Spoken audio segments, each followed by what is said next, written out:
Good day. Welcome to Memoirs of a Sife. I am your host, Valerie Nicole.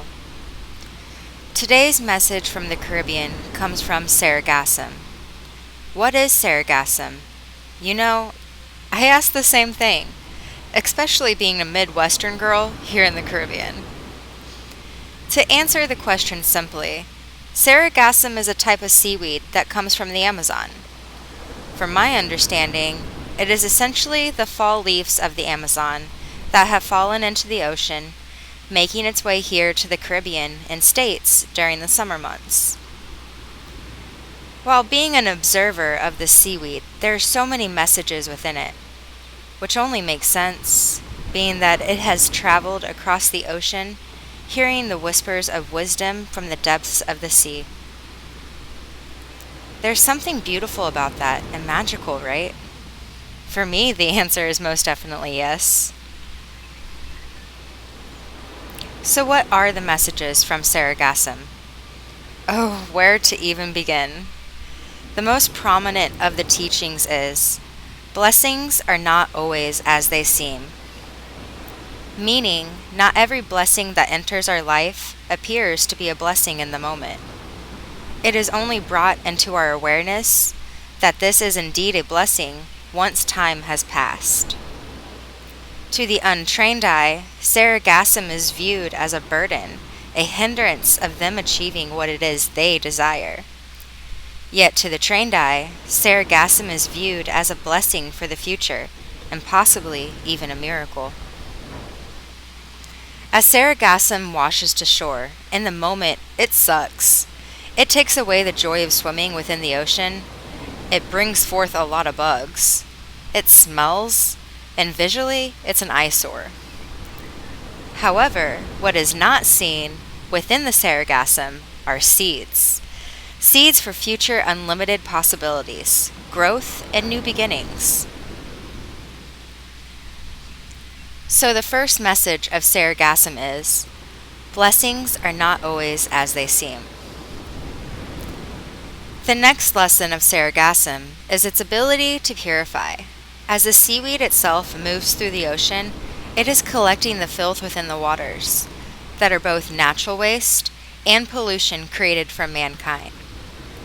This includes the waters of our own being, this being our emotions and memory, along with our spiritual and physical body. As an observer, once the Saragassum has made its way to shore, the waters appear to be crystal clear. This is the same for ourselves. Once we allow ourselves to process our emotions and memories through our spiritual and physical body, we allow for a purification process to occur. Allowing for our minds to think clearer, our physical body to act clearer, and our spirit to connect to the divine clearer. We must allow ourselves to experience blessings in all forms, moving through the process of working with what was given in order to reap the rewards. Which leads into the last lesson from Saragassum today. Work with the universe, not against it. I'm going to throw out a real-life scenario here. A huge batch of Saragassum washes into a bay of a beach resort, which means it will soon be on shore, leading to the guest of the resort unable to enjoy the beach. So, there are two people.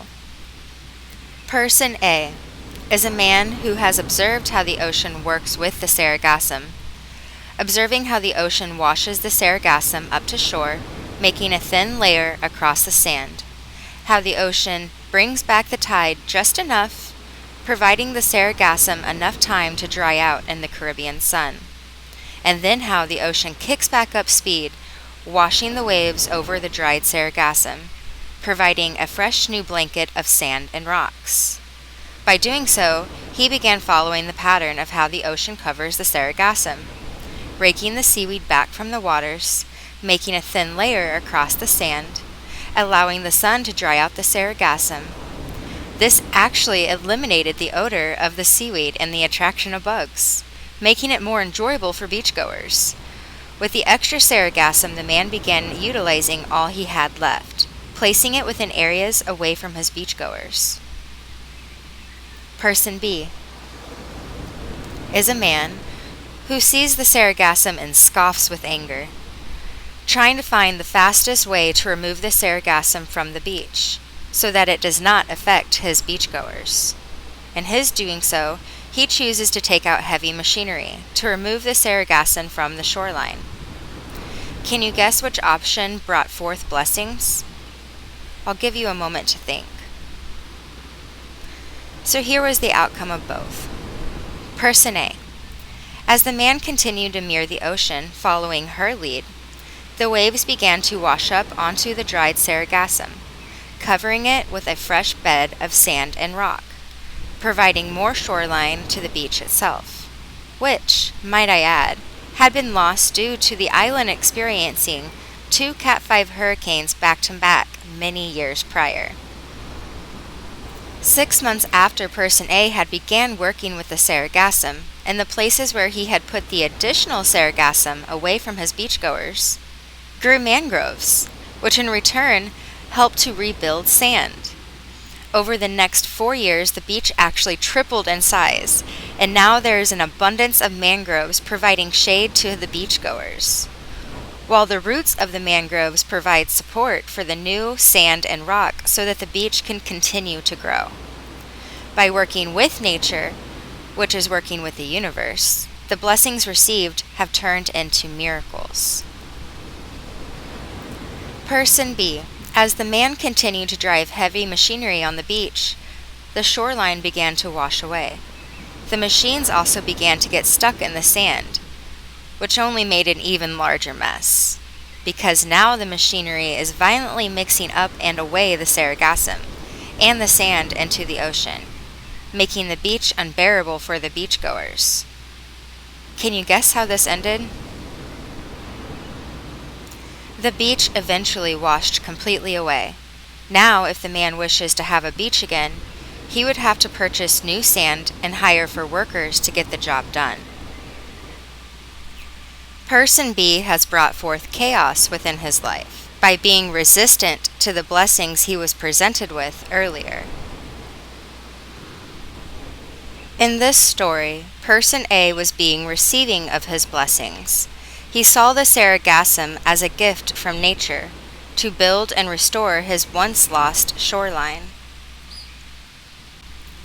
By working with what he was given, he formed miracles within his life. Person B was being resistant of his blessings. He saw the Saragassum as global warming, another problem added to his already existing problem, the lack of his shoreline. By working against what was given, he formed chaos within his life.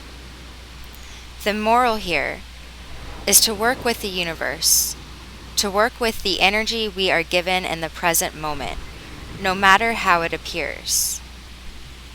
It is when we fight we are being resistant of the blessings before us, possibly even miracles before us. We ourselves create the chaos within our lives by not utilizing the blessings given as they were divinely intended for. We ourselves also create the miracles within our lives by working with the universe. There is an understanding that the seeds of a blessing take time to unfold. It is through our action of working with the universe, miracles actually grow.